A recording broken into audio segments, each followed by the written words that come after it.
ચોટીલામાં કિસાન rally યોજાઈ મામલતદારને આવેદન આપવામાં આવ્યું છે।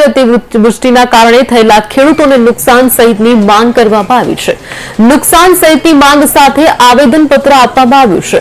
ચોટીલા પંથકના ગામડાઓના ખેડૂતો રેલી સ્વરૂપે નીકળી હતી, જ્યારે મામલતદાર કચેરીએ પહોંચ્યા હતા। ભારતીય કિસાન સંઘ તેમજ ખેડૂત સેવા સંઘ સહિત ખેડૂતો ઉમટી પડ્યા હતા। ખેડૂતો ટ્રેક્ટર સહિત વાહનો લઈને ઉમટી પડ્યા હતા।